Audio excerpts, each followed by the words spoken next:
mendoakan Nabi Muhammad terus melebihi dari Nabi Ibrahim. Oke. Itu yang saya mau tanyakan.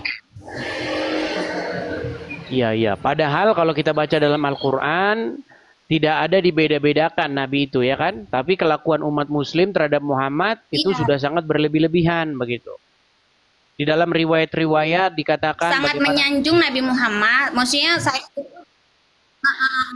gitu. Itu saya Ya. mau tanyakan itu Abang Adis itu kenapa itu Abang Adis? Iya, karena memang pada prakteknya begini.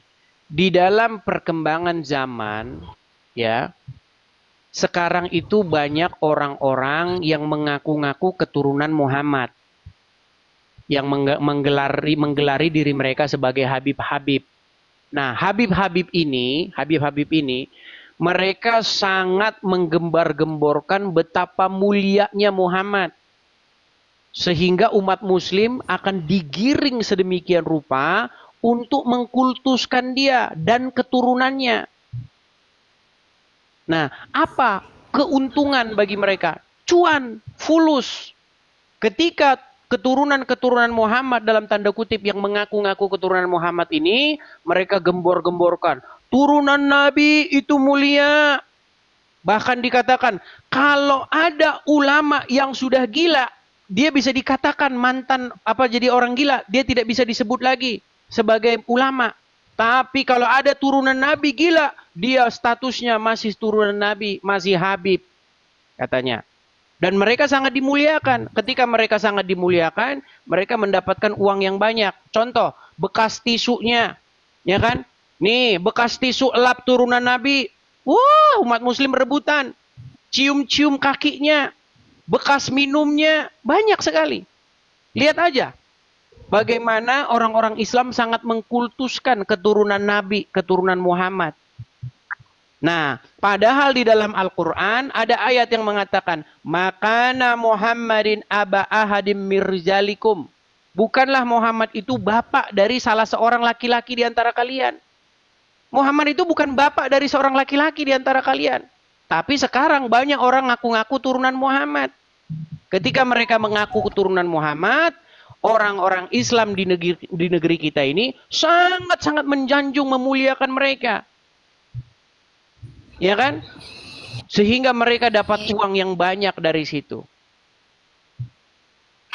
Seperti itu. Makanya ada semacam pengkultusan. Muhammad tuh harus dikultuskan.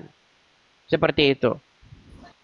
Riwayat-riwayat mereka mengatakan tuh kencingnya Muhammad diminum, darahnya diminum. Ya, itu. Sudah pernah dengar? Sudah pernah dengar kan? Baru dengar, makanya saya itu juga baca kemarin Abang. Terus saya juga ini ada lagi saya pertanyakan ini Abang. Kemarin saya ada nonton juga Abang berdebat sama siapa yang di Malaysia itu ya Bang ya, yang perempuan yang bercadar itu. Abang bilang enggak boleh kesini, enggak boleh.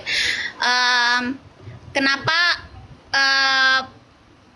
itu kan apa yang ibu Malaysia yang bercadar itu Abang? Ya, itu saya lihat perempuan itu seharusnya tidak diharuskan untuk berhijab menutupi kepala itu karena tadinya itu Nabi Muhammad istri para nabi itu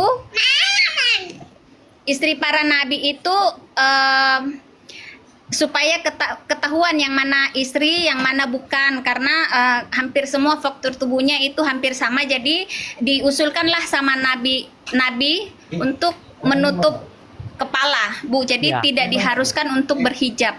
Betul, betul. Jadi sebenarnya begini, hijab itu sudah salah dipahami oleh orang-orang Islam zaman sekarang.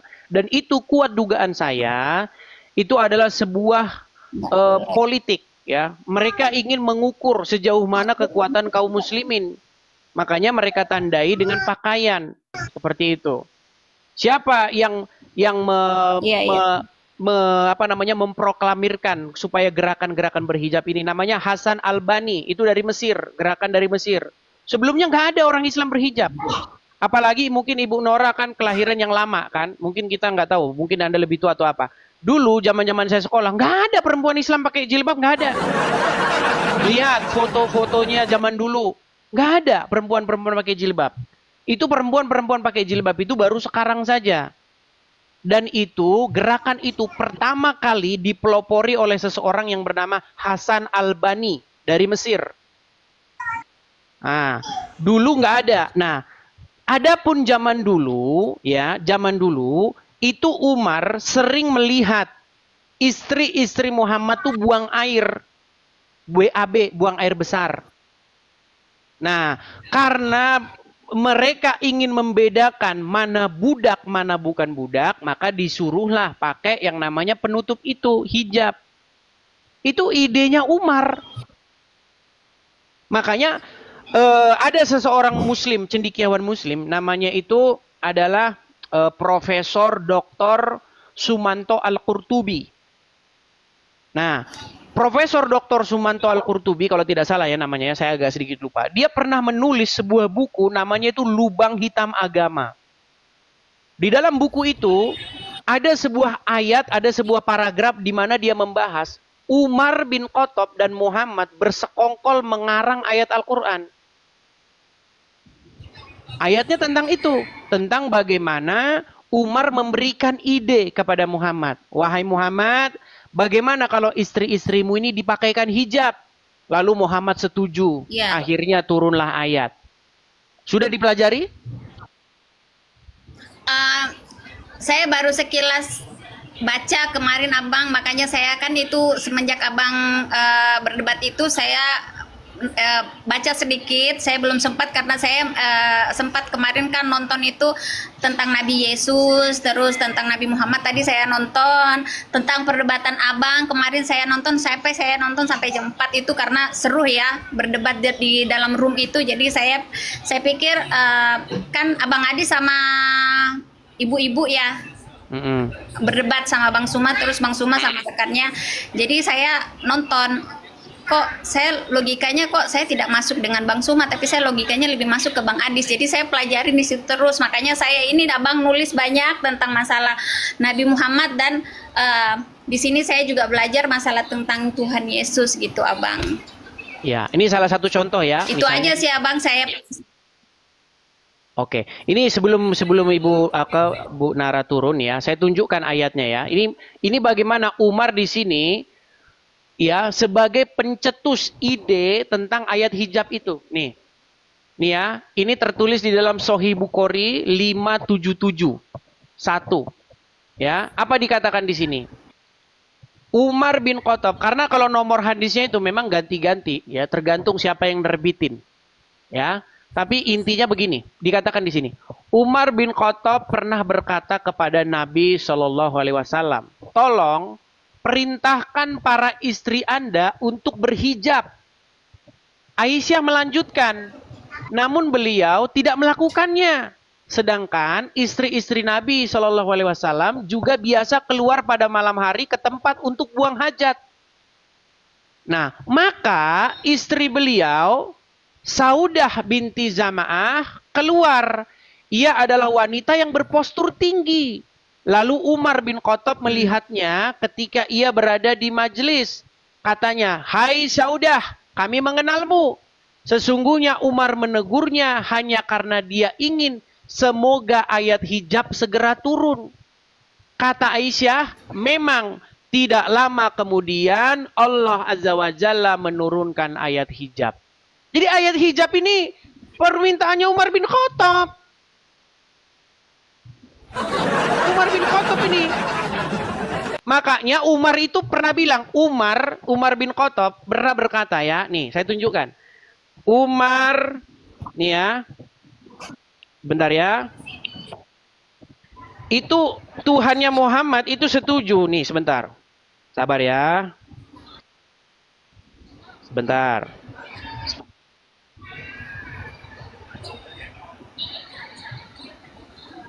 Kita tampilkan ya.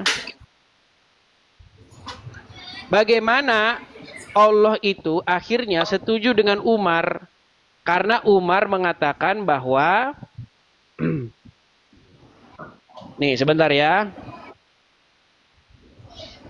Saya tampilkan saja di layar nih. Saya tampilkan. Saya ada kok ayatnya, saya tampilkan di layar. Sebentar. Nih ya. Sabar.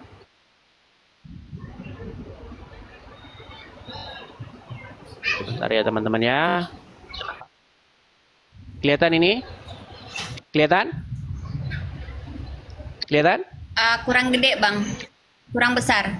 Tuh, itu ada di dalam hadis riwayat Muslim nomor 4412 ya. Nih sebentar.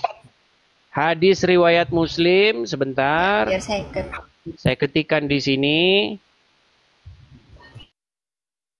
Hadis riwayat Muslim nomor 4412.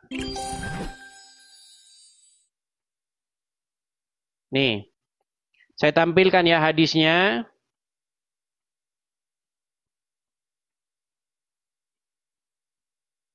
Waduh, terpental ibu tadi. Terpental. Nah ini teman-teman ya, kelihatan ya.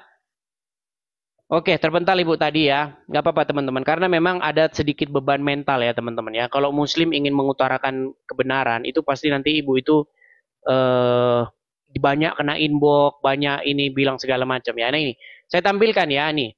Dari Umar bin Khattab nih. Nih, saya tampilkan saja langsung di sini. Nih, kelihatan ya. Nih. Perhatikan. Keutamaan sahabat Nabi. Nih. Sahih Bukhari 4412 telah menceritakan kepada kami. Uqbah bin Mukram dan seterusnya ya. Telah mengabarkan kepada kami Nabi Ibnu Umar. Dia berkata. Umar bin Khattab pernah berkata. Sesungguhnya pendapatku pernah disetujui oleh Allah Subhanahu wa ta'ala dalam 3 hal. Yaitu apa? Tentang makam Ibrahim, menjadikan peristiwa hijab, dan tentang tawanan perang Badar. Nih, bagaimana Umar bin Khattab pendapatnya itu jadi ayat Al-Quran? Iya, shalom teman-teman semua. Terima kasih sudah menonton video ini dan kiranya melalui video ini teman-teman ini bisa menjelaskan atau mencerdaskan atau mengedukasi saudara-saudara kita khususnya para polemikus, dan tidak sedikit mereka yang akhirnya mereka sadar bahwa ternyata ada satu kekeliruan yang selama ini mereka pahami dari ajaran mereka itu sendiri teman-teman ya.